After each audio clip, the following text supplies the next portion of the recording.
Well, good afternoon, everybody. I can see our audience is filling up rather rapidly there, so we'll just give it a few more seconds for everybody to join, and then we'll make a start at 1 o'clock.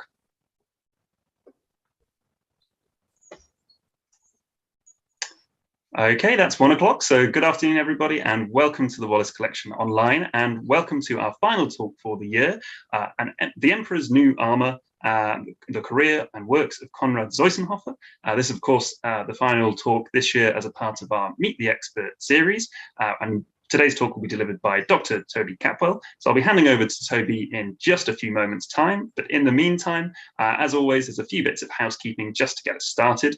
So first of all, if you're having any difficulties either viewing on Zoom or on YouTube, please don't hesitate to drop us a message either via the chat or Q&A functions on Zoom or via the chat on YouTube, and I'll make sure to get back to you as quickly as I can. You can also use these functions, of course, to send in questions for Toby, so make sure to get those in throughout today's session, and I'll put them to Toby before the end of our talk. And also, of course, today's talk will be recorded. So if you miss anything at all, don't worry. You'll be able to catch up on our YouTube channel as soon as the talk becomes available. Finally, if you require closed captions, you can select those on Zoom at the bottom of your screen there by simply clicking the closed captions button, and you should receive closed captions as standard on our YouTube channel. So with all that boring business out of the way, allow me to hand over to Toby for today's talk. Over to you. Thank you, Ollie. Thank you, everyone, for coming.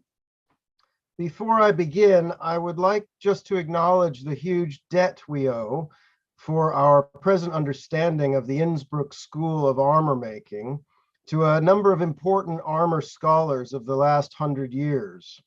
In my own study, the works on this subject by Oswald Graf Trapp, Sir James Mann, Claude Blair, Bruno Thomas and Ortwin Gamber, Mario Scalini, Alan Williams, Ian Eaves, and Tom Richardson have all been essential sources of both information and inspiration.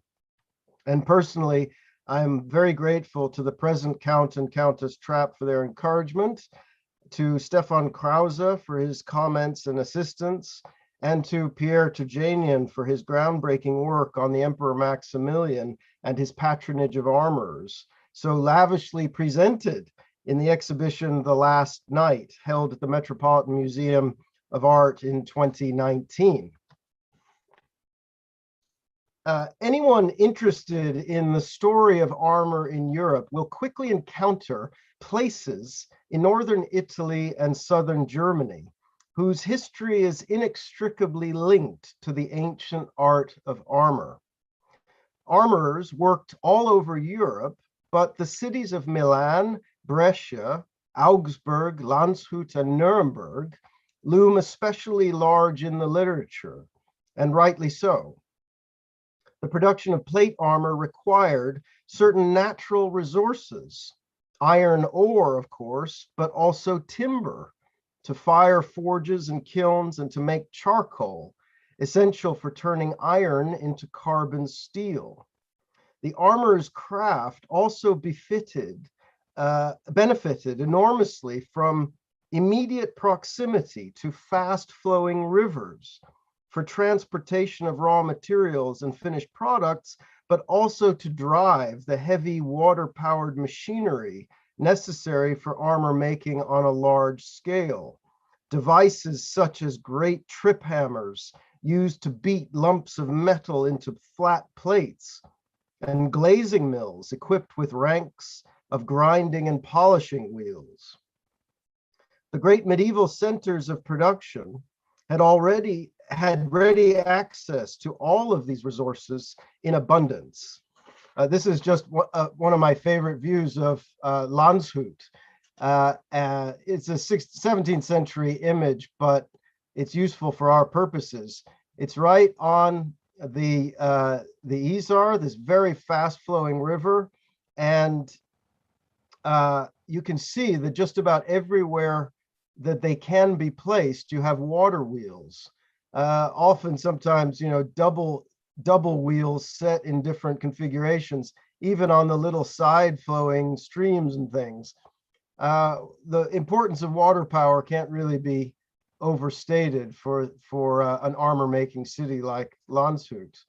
And those water-powered wheels are powering equipment like this. Wheels that do both the heavy grinding, taking away the hammer marks and smoothing the surfaces of armor plates, and then also very fine grinding and cutting is done on different size wheels. Unlike Landshut, Augsburg, and Milan, Innsbruck seems not to have had a significant community of armorers before the second half of the 15th century. There are early mentions of armorers working for the Archdukes of Tyrol in nearby Halle, also an important center for the minting of coins, but it's not until the 1460s that Innsbruck started to become known for armor production. Interestingly, by the early 1460s, Archduke Sigismund of Tyrol was already presenting fine Innsbruck armors as very prestigious diplomatic gifts to his brother-in-law, King James II of Scotland in 1460, to Dieter von Eisenberg, Archbishop of Mainz in 1461. The Archbishop needed armor. He was fighting a war at the time.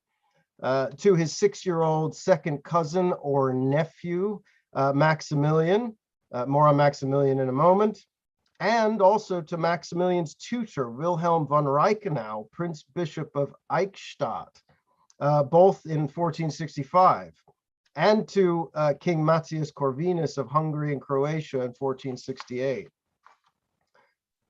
One of the first names to be associated with the makers of fine armor in Innsbruck is Treitz.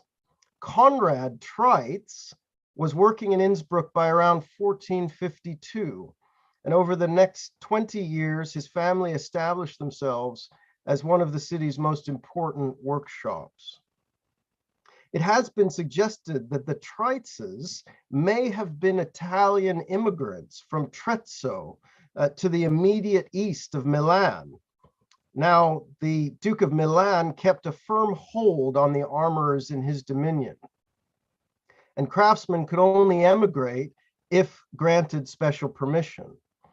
It is possible that the Tyrolean nobility, foremost members of the Match and Trap families, might have played a role in convincing the Duke to allow the Treitzes to settle in Innsbruck, thus laying the foundations for what would become one of the greatest centers of the armorer's art in the 16th century. Actually, the heart of the Innsbruck armor-making community was not initially in Innsbruck as such, but rather to the north and slightly to the east in Mullau. This is a 19th century map. You can see the River Inn flowing through. This is the center of Innsbruck here, and the Archduke's palace. And then Mullau, where most of the armorers settled initially, is up here in the top right corner. I think this is hugely interesting, again, from the point of view of water power, because if you look at the flow of the river, Mullau is right in that top bend, and rivers always flow fastest and strongest on the outer bend in any outer bend. So that is where the water power is strongest, and hey presto, that's where the armorers went. These were absolutely ideal circumstances for armorers to practice their craft. They had good working conditions, the right natural and technical resources, and most importantly, a local aristocracy keen to buy armor. It's very important to note that Innsbruck had been the capital of Tyrol since 1429. And I think it's no accident that almost all of the surviving armor made in Innsbruck before the 16th century is preserved at nearby Coburg Castle, the seat of the Match family since the 13th century, and which passed to their heirs, the Trapps, in the 16th century. Gaudenz von Match, an important nobleman and military commander who served both the Archduke of Tyrol and the Duke of Milan, was the Treitzes' most important patron. A number of pieces made for him by various members of the Trites family are preserved at Coburg.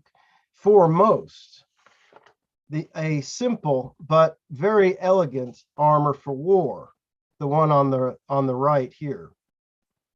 Here we see the Trites workshop establishing a new armor style, fusing German technical construction with distinctly Italian aesthetics.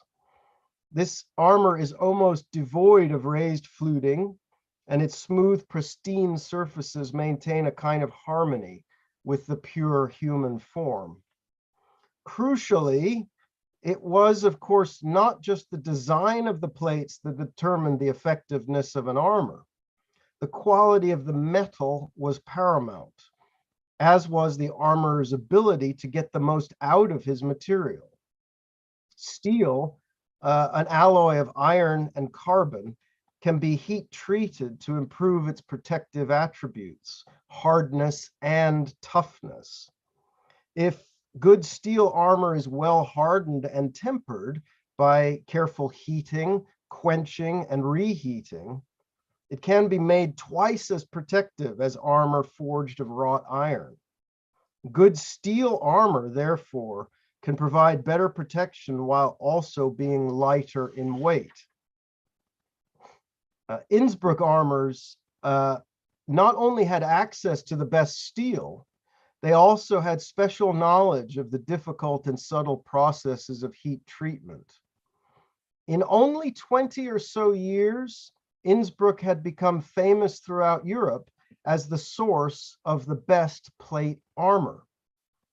Writing probably in the 1480s and certainly before 1491, the renowned master of arms, Pietro Monti, tells us that if anyone wants to wear armor that is light and protective, he should use the very best iron and steel. The best iron and steel is found in the German city of Innsbruck. Masters there test armor with crossbows. Armor made in Innsbruck is outstandingly strong because of its temper. Duke Sigismund was the first inventor of this excellence. High-ranking noblemen like to take credit for things. By the late 1480s, more armorers from other great armor-making centers had relocated to Innsbruck to gain access to its resources and clientele, and hopefully to benefit from its increasing fame. The Augsburg armorer Hans Pruner is an especially interesting example. Pruner not only moved to Innsbruck, he also married a member of the Trites family and adopted the distinctive Italo-German Trites style. Several important surviving examples of Pruner's work are also preserved at Coburg, showing that he too was almost certainly working for Gaudenz von Match. An even more important commission came once again from Archduke Sigismund in 1488 for a fine war armor presented as a gift to the Archduke's 10-year-old third cousin, or great nephew, Philip the Handsome, Duke of Burgundy, son of Maximilian. This remarkable little armor, delivered in 1489, is today preserved in the Kunsthistorisches Museum in Vienna. It's now missing its helmet, but this armor nevertheless shows how completely Hans Pruner had absorbed and indeed advanced the Trites style. Again, it's very plain. There's a bit of Germanic fluting on the legs, but the overall plainness is very distinctive of this style, as is the asymmetrical shoulder defenses, an Italian innovation adopted in Innsbruck. The various other key Innsbruck features like the gauntlets that are integrated into the lower cannons of the arm defenses. This is very much a development of the foundation established by the Trites in the last 10 or so years. Important though this commission was, it was the relationship with Prince Philip's father, Maximilian, that shaped the most illustrious chapter in the story of armor making in Innsbruck. Maximilian of the House of Habsburg is perhaps the most important figure in the history of the Northern Renaissance. Although he was the son of the Holy Roman Emperor Friedrich III and heir to the German throne, early in his life, Maximilian had no significant lands or titles of his own.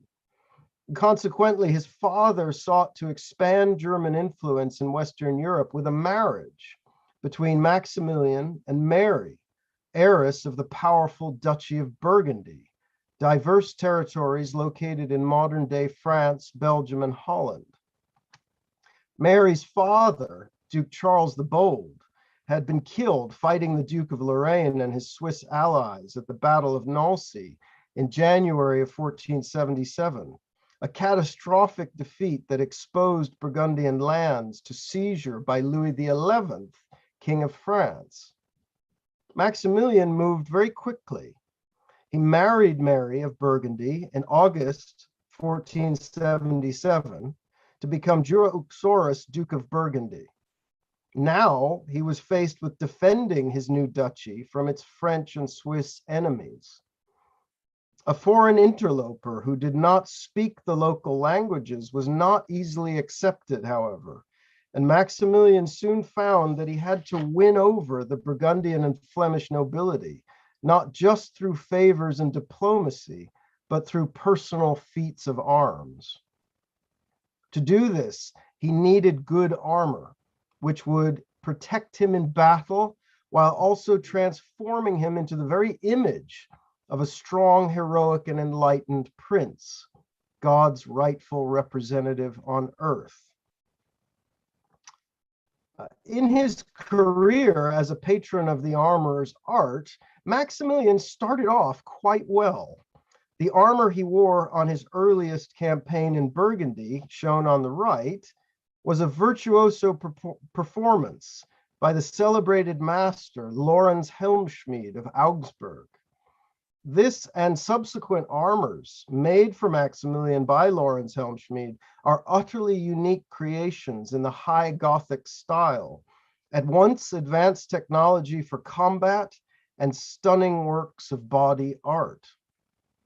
Armor at this level was not simply protective equipment for fighting, it was also an expressive sculptural and decorative art form that transformed the artist's patron into the living embodiment of power and righteousness, the personification of chivalry itself. Complete plate armor was what distinguished the aristocratic warrior or knight from all other fighting men. It was also a proclamation of wealth and status. Therefore, armor was a fundamental aspect of Maximilian's identity as a Renaissance ruler and a key element of the iconography of his power. Wearing such things into battle, Maximilian knew that he was not only very well protected, but also that people looked at him differently. By equipping himself in such harness, he was able to manipulate his public image. He could change the way his identity, status, and character were expressed visually to the world according to the needs of a particular situation.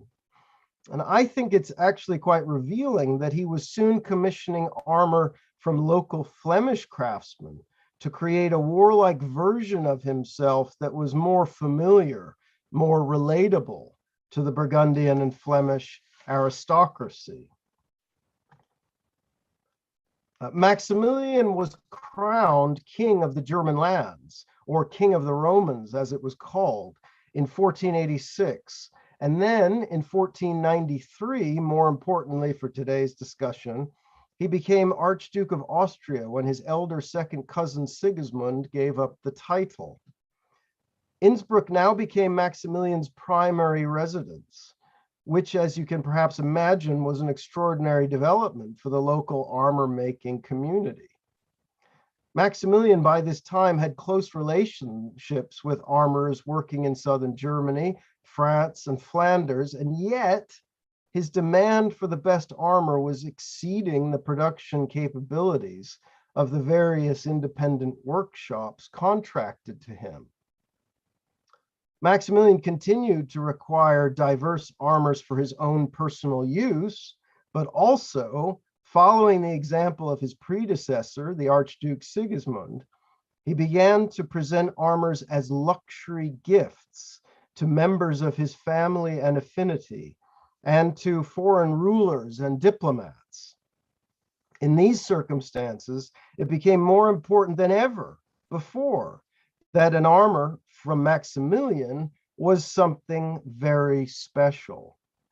The emperor's own armors had not only to be highly advanced and innovative in their technical design and construction, they also had to be utterly original works of decorative and expressive art. Such unique creations could not be achieved purely by working with individual craftsmen, independent craftsmen. Maximilian needed arrangements that were more exclusive, more personal, more intimate. Maximilian's physical presence in Innsbruck attracted yet more armorers from other places, and the local armor-making community continued to grow. One of the craftsmen, who probably arrived sometime in the 1490s, was Conrad Zoisenhofer. Zoisenhofer, like Hans Pruner and a number of other immigrant armorers settling in Innsbruck, came from the great armor-making city of Augsburg.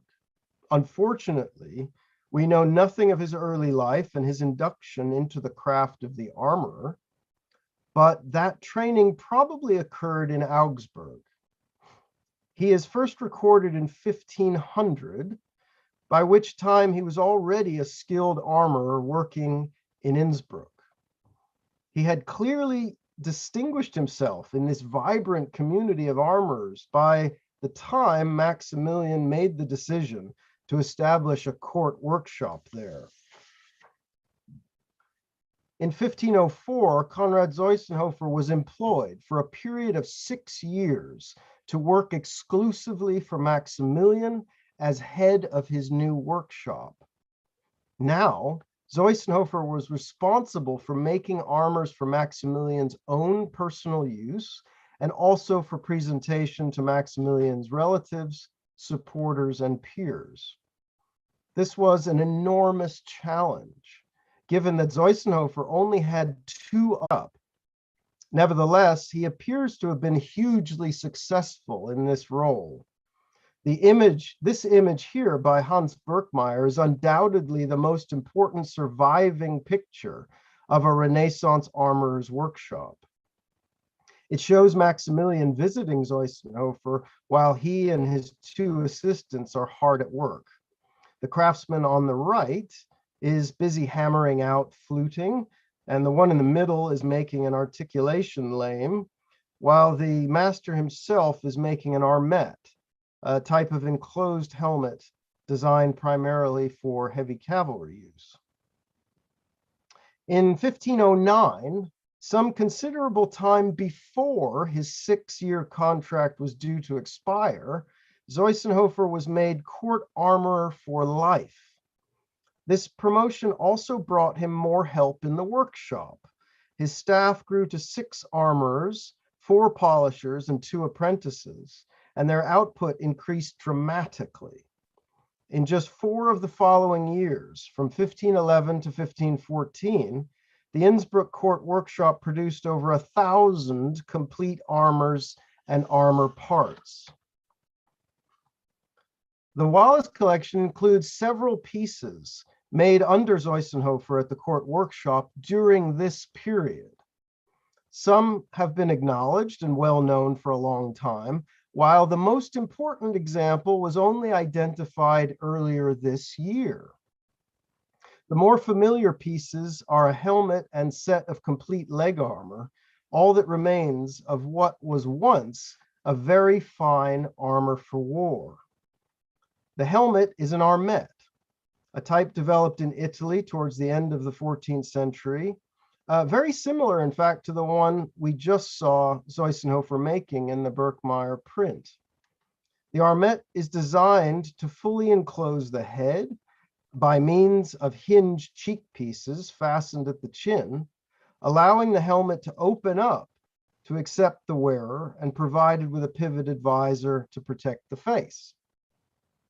The leg armor is extremely fine, sculpted to follow the shape of the wearer's legs like a steel skin, and including integral sabatons to cover the feet.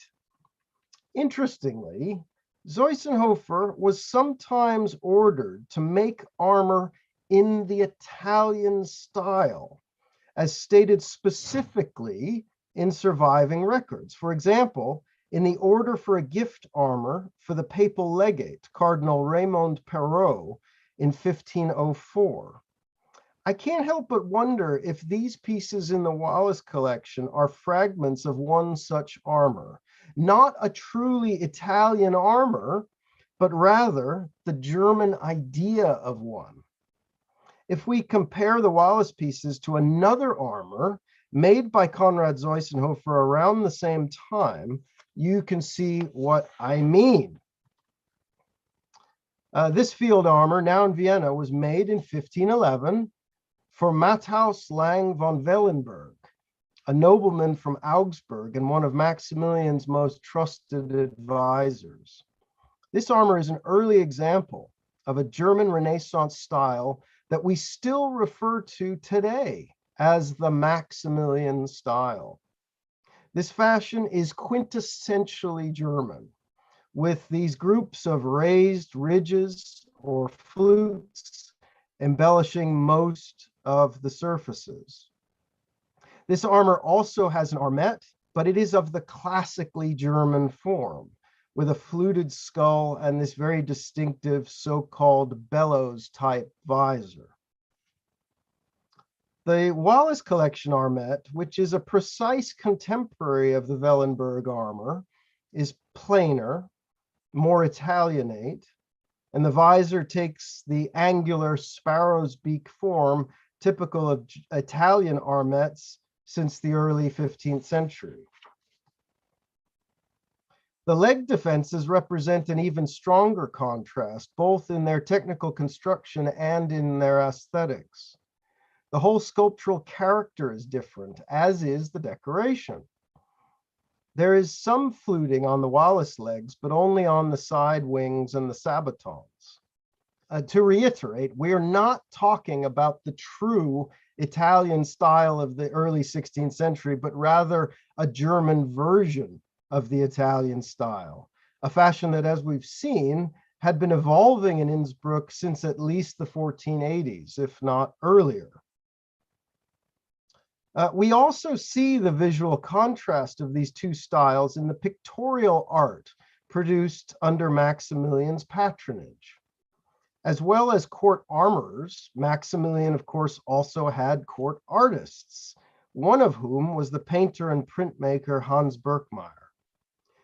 Here are a magnificent pair of prints made by Birkmeyer for Maximilian in 1518, a decade after he had become Holy Roman Emperor. The one on the right is an equestrian portrait of Maximilian himself, wearing a magnificent German armor and mounted on an armored horse. Its pendant on the left is almost a mirrored portrait of St. George, or perhaps it's another image of Maximilian in the guise of St. George. The contrast here, as in the comparison with the Wallace and Wellenberg armors, is very striking. The plain, smooth surfaces of the saint's Italian armor versus the profusely fluted, spikier armor of the emperor. The horse armor and other accoutrements are quite different too. It would seem, not at all surprisingly, that Conrad Zoisenhofer was expertly literate in both styles. As well as being a remarkable demonstration of sculpture in metal, the Wallace fragments also carry very fine etched and gilt decoration in the form of elegant borders and strapwork bands. Etching was a revolutionary technique for decorating armor, and at this point, it had only appeared in the 1480s. And coming into use more frequently towards the very end of the 15th century. Thus, etching had only been known for around a generation when it was employed on this armor and on the Wellenberg armor. Here, the metal was first coated in an acid-resistant material like wax or pitch called the resist. The etcher then scratched his design out of the resist with a needle-like graving tool, exposing only those areas to the biting of the corrosive etchant, a chemical paste, the active ingredient of which was usually mercuric chloride, or sublimate, as it was called historically. The central motif on the decoration of the Wallace pieces is the pomegranate, one of Maximilian's personal devices. The pomegranate was a well-known symbol of the Passion of Christ, the husk, splitting open to reveal the ruby red seeds inside, being evocative of the wound in Jesus's side. We might hope that such a personal emblem might perhaps tell us something about the identity of the original owner of this armor. Unfortunately, I don't think it can narrow the options down very much. This could conceivably have been made for Maximilian himself, but on the other hand, we can imagine that it might have been quite important for devices associated with Maximilian to be present on just about any armor given as an imperial gift. A number of other fragments survive, which are closely comparable to the Wallace parts. Most of them are incorporated into a composite armor originally assembled in the later in the 16th century to represent Maximilian in the Hall of Heroes, installed at Ambras Castle at Innsbruck by Maximilian's great-grandson, Ferdinand, Archduke of the Tyrol. This set was constructed using parts from at least 3 different armors of Maximilian and at least 2 different horse armors. The helmet, shoulder defenses, and body armor for the horse were made by Lorenz Helmschmied. The cuirass is a Flemish one worn by Maximilian in the wars in Burgundy, and the chafron, arm and leg defenses, and the gauntlets were all made in the Imperial workshop under Conrad Zoisenhofer. On the cuff of one of the gauntlets is a date, 1511, and it seems reasonable to take this date as a good indicator of when the Wallace fragments were made. There is also another gauntlet, once in the collection of Sir Walter Scott, and which remains at Scott's house at Abbotsford in Scotland to this day. This gauntlet might even belong to the same armor as the Wallace Collection parts.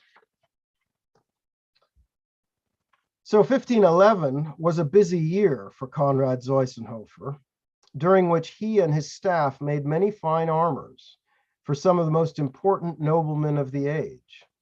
These included armor for Friedrich the Wise, Prince Elector of Saxony, and Charles de Croix, Prince of Chimay, one of Maximilian's most important allies in Burgundy and godfather and tutor of the emperor's grandson, the future Emperor Charles V.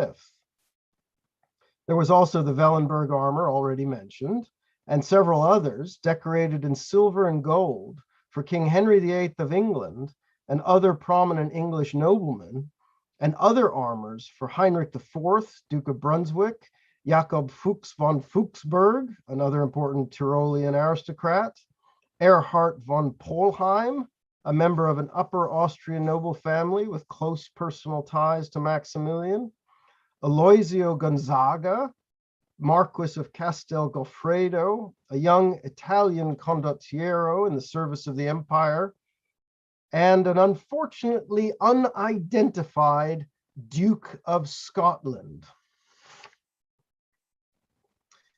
Another very important development in the history of armor occurred in 1511. In that year, an Innsbruck armorer named Hans Rabeiler started building an armor for the emperor's grandson, the 10-year-old Archduke Charles, future Emperor Charles V. This armor was utterly original in design, sculpted to create in steel the appearance of the most fashionable dress of the moment. The so-called puffed and slashed style seems to have originated in the flamboyantly distressed clothing of the famous German mercenaries known as Landsknechte.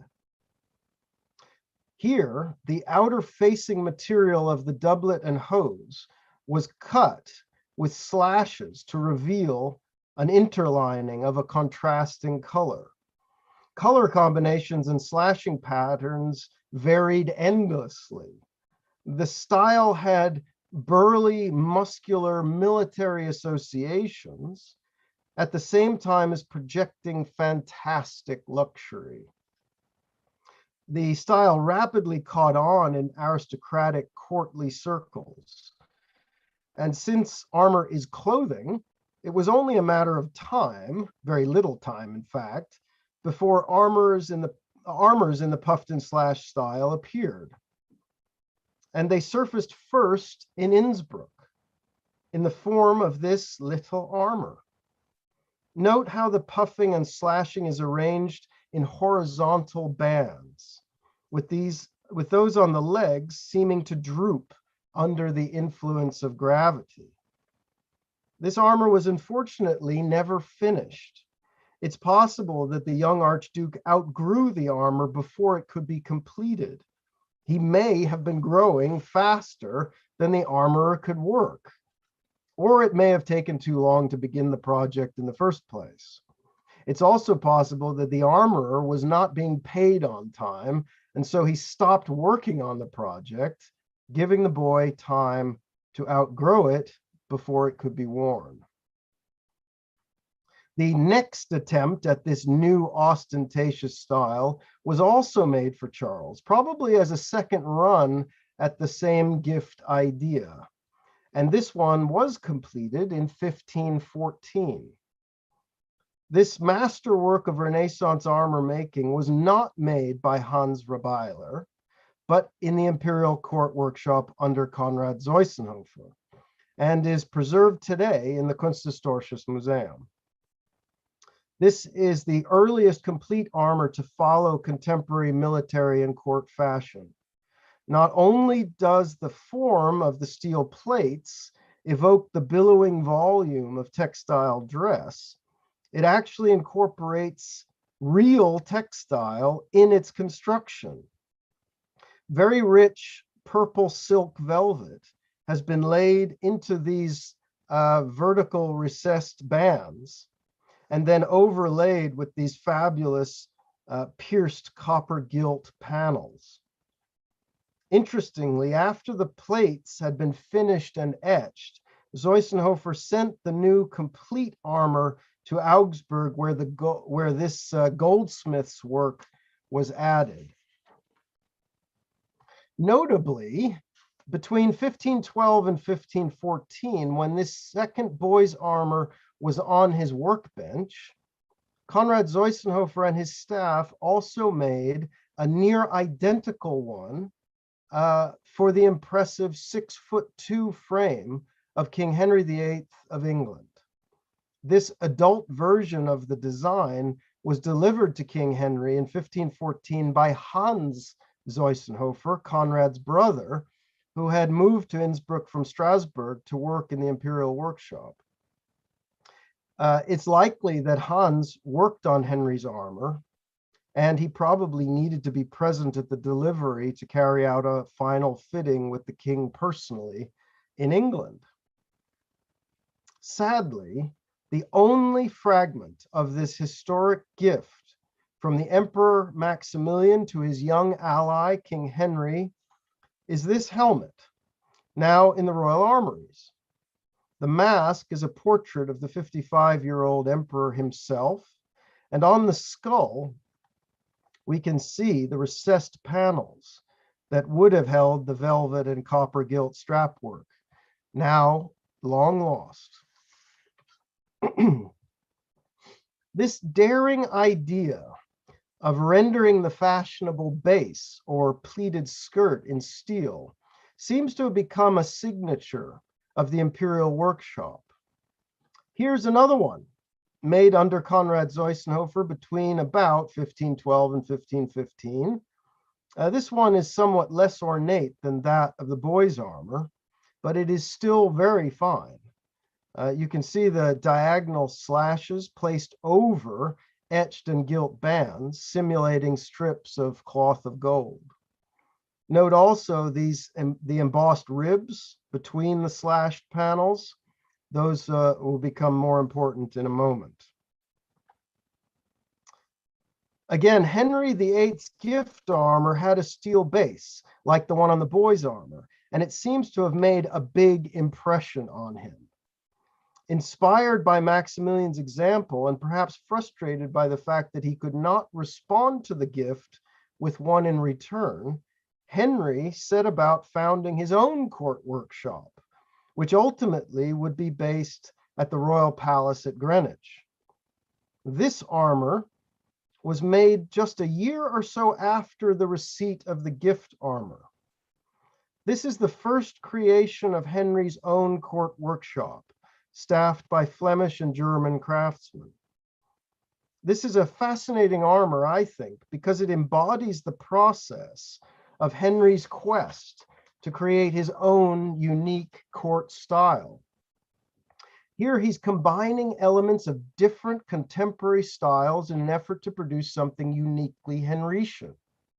The majority of the armor conforms to the Italo-Flemish style, which dominated in England at that time, but to it, inspired by the work of the Innsbruck masters, Henry has added one of these distinctive steel bases.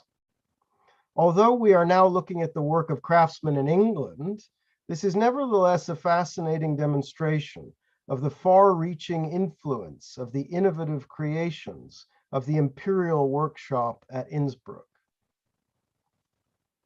The year 1515 also brings us to the other newly identified work by Conrad Zoisenhofer in the Wallace Collection. This impressive foot combat armor has been somewhat misunderstood for a long time. It was once identified as simply German, circa 1540. In the early 20th century, the attribution was revised to Augsburg, circa 1525, with the etching attributed to the great Augsburg etcher and printmaker, Daniel Hopfer. The Hopfer attribution was based on the identification of the decoration on another armor, then at the Historical Museum in Berlin, as his work. The etching on this armor, made for Friedrich II, Duke of Landsknecht, in many places is closely similar to that found on the Wallace Collection armor. The case for this Hopfer attribution was thorough, detailed, well observed, and completely wrong. And it established a misconception that endured for a century. Daniel Hopfer is well known to have worked closely with the Helmschmieds, and he did certainly etch many of the greatest masterpieces made under Lorenz Helmschmied's son, Kollmann, in the 1520s. Therefore, the attribution of the etching on the Wallace Collection armor to Hopfer via the misidentified Landsknecht armor then led to the tentative identification of Kollmann as the armorer responsible for the hammerwork of the Wallace Collection armor. The idea that the Wallace Collection armor was made in Augsburg then remained firmly in place for a very long time, and gradually caused it to increasingly be thought of as slightly inferior work. If you move forward with the idea that it was made in the 1520s in Augsburg, perhaps by an assistant or follower of Kollmann Helmschmied, the Wallace Collection armor starts to look perhaps a little less glamorous.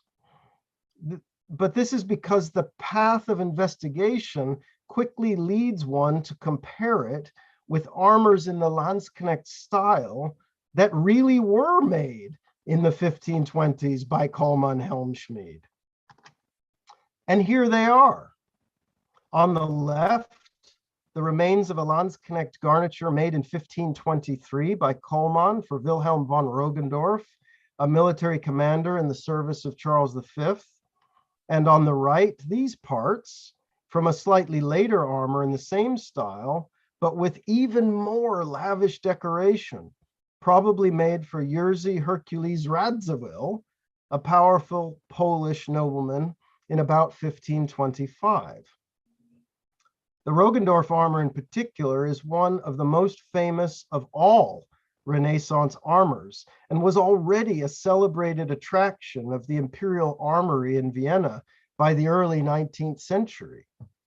The opulence of these amazing billowing sleeves, rendered in steel in a totally original way by Kollmann Helmschmied, lends these armors a unique drama. A direct comparison of, say, the Rogendorf armor and the Wallace armor is a little unfair, especially when one is suffering under the misapprehension that the two armors were made around the same time in the same place. Maybe in this light, the Wallace armor looks more, perhaps, conventional. But this is the wrong way to look at this armor.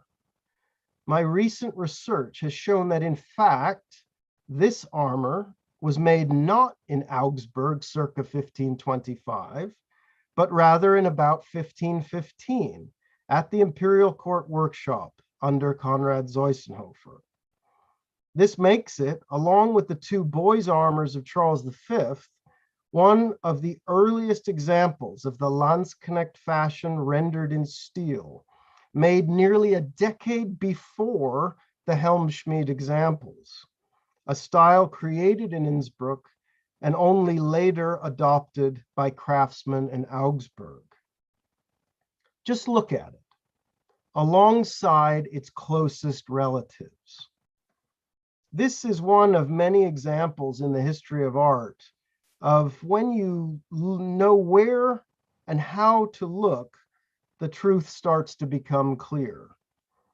The tight horizontal slashed bands, flanked by raised ribs, are already present on the unfinished boy's armor. They appear in a slightly varied form on the second one, the skirted armor of Charles V, and again on the Wallace armor. Also, look at the treatment of the slashes with these very fine engraved borders. These are everywhere on the products of the Zoisenhofer workshop between 1510 and 1515.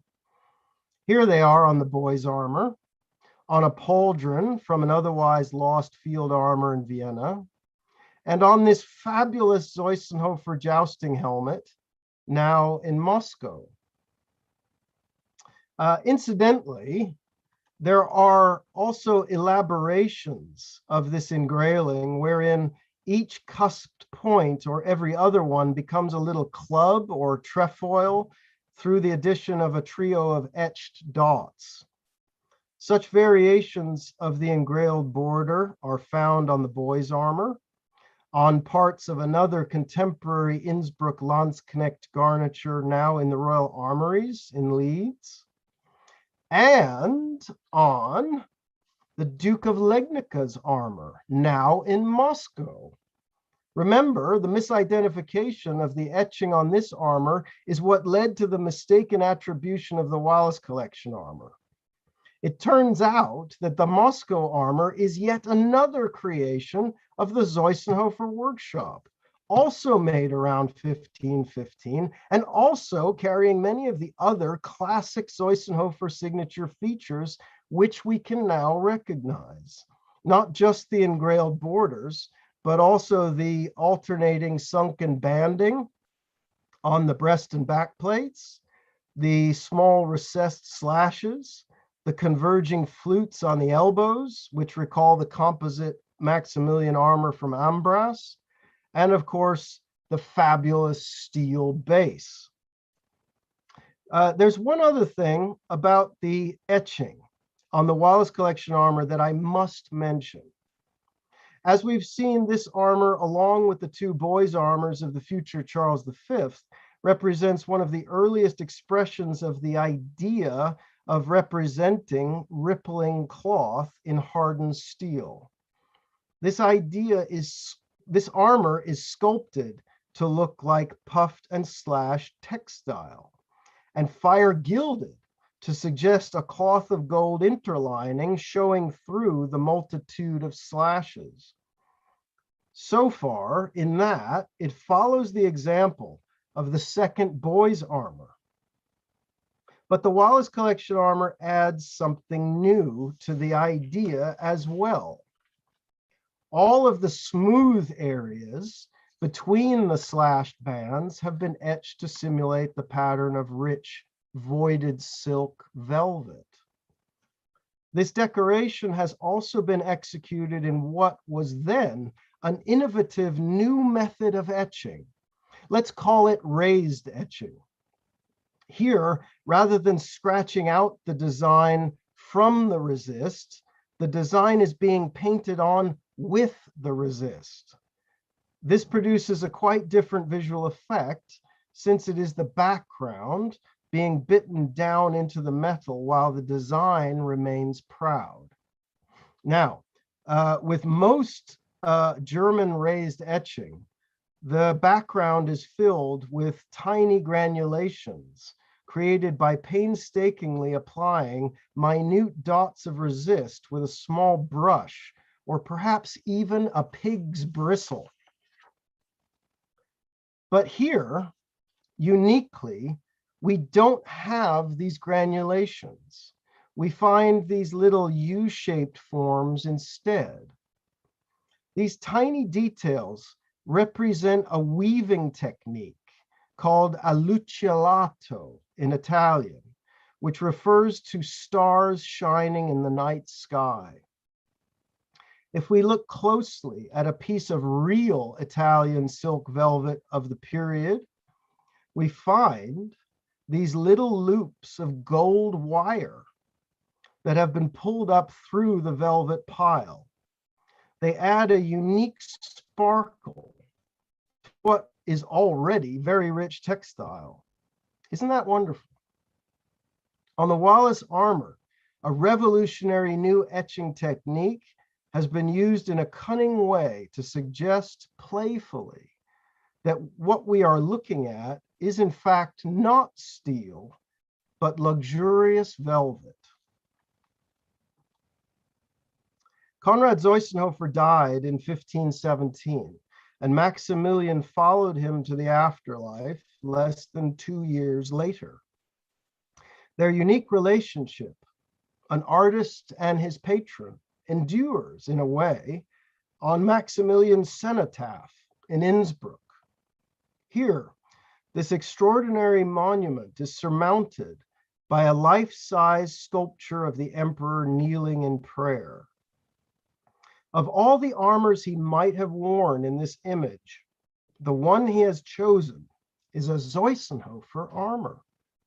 Maximilian founded the Imperial court workshop as one of many ways to project his power and express his identity.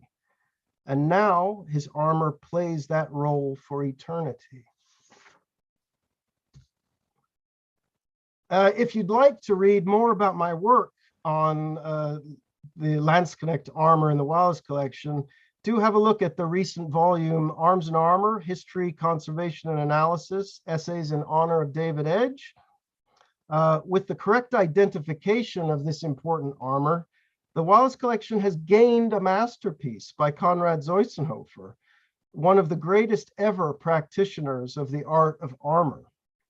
I feel a little as though we have actually acquired a new work of art.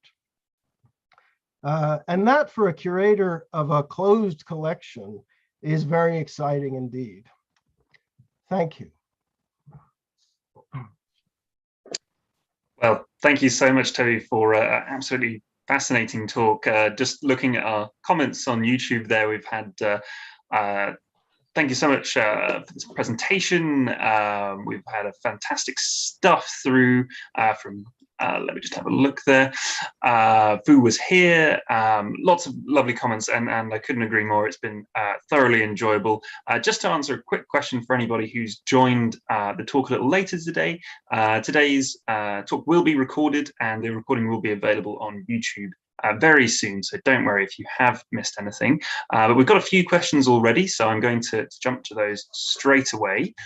First of all, on our Q&A, we have a question here from Elaine, who's asked, when did mail evolve into hard plate armor? Mail never evolved into hard plate armor. Mail always stayed exactly what it was, and it continued to be used. It never really fell totally out of use, and it still has certain applications today. The evolution of armor in the late Middle Ages is really the story of constant reinforcement and augmentation, where armor of padded textile and mail starts to become strengthened with plates of hard materials, and then the plates cover more and more of the body. But the mail is a separate material with different protective properties, and it always had its job to do right through the whole history of the subject. Thank you very much, Toby. A question from our YouTube audience now. Anthony has asked, Toby, I have a question. Could a man own a full set of armor without owning any land? Absolutely. Yeah, I mean, you can have armor as long as you can afford it. Really, it's not dependent on any other circumstances. Really, either you have to be able to afford it, though, or you need to be a fighting man or someone employed in the household of a nobleman who will buy it for you. Fantastic, thank you. Another question now from David on YouTube, who's asked, we may have to go back a little here in the presentation, but what is the name of the young man in the puffed and slashed red and white outfit in the portrait shown earlier? Oh, yeah. That's a portrait that actually came on the open market fairly recently. I don't know where it went, but I picked it because there's so many different iterations of Landsknecht fashion. I picked that one because the precise construction matches the Wallace armor quite nicely, in that you have the patterned material between the puffed bands and so forth, and the horizontal narrow bands of puffing. That is one of the electors of Saxony. It might actually be, now if I say anything, I'll be making it up. It's not difficult to look up. Whoever was the Duke Elector of Saxony in the early 16th century.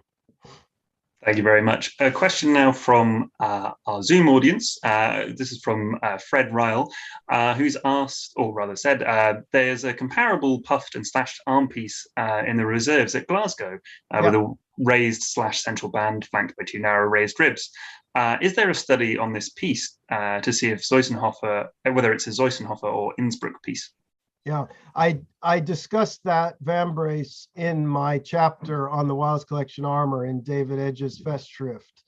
That one is an important link technically between some of the various puffed and slashed pieces, and it's also unique in its own way in a couple of respects. The problem is it's now very worn. It may have been acid cleaned, or it may just have never been finished, and there's no sign of etching on it now. But from what you can see, I think it may very well be also a Zoisenhofer piece from some other child's armor, long lost. Thank you very much, Toby. We're into the last few minutes now, so I hope we can squeeze in one more question if that's okay. Suzanne has asked here on Zoom, you spoke about the U-shaped pattern in the resist with regards to the etching. Is there any evidence of this being brushed on, or was it a stamp tool that was used to apply a more consistent shape? Oh, when the etcher is applying the resist to make the alluciolato on the armor? Yes, I think so. Yeah. Well, you can actually see here in our finishing slide, you can see them. And they're not stamped. It's all applied freehand with a very fine brush, one at a time. They're not even remotely consistent. I mean, not identical. They have a kind of consistency. German etchers are very, very good at keeping the distribution kind of random, but also quite even. If you start drawing these things, on a Post-it note or something, you very rapidly discover just how difficult it actually is. And on a complete armor like this, there's hundreds and hundreds of thousands of these little loops. It's quite remarkable. Certainly, I don't envy that task, having to put on all these little sort of crescents. Quite a job. Well, thank you so much, Toby. We've come to the end of today's talk, and thank you to everyone at home, of course, for your questions and lovely comments as well. We've had audience members joining from all over the world, so it's really fantastic to see everyone out there today watching along at home. If you've enjoyed today's talk, please do take a look at Toby's recent Expert's Choice video, which is linked in the description on YouTube, or if you're watching on Zoom, it's available on our YouTube channel. And finally, just to say, of course, that do keep an eye out for next month's Meet the Expert video or stream, which will be Assistant Curator Arthur Bile looking at some of our daggers here at the Wallace with our Honed in Herat talk, which will be broadcast on the 20th of January. And of course, keep an eye out for his video, which will be released on the 1st. So finally, just a thank you to everyone at home, and thank you to Toby, and goodbye.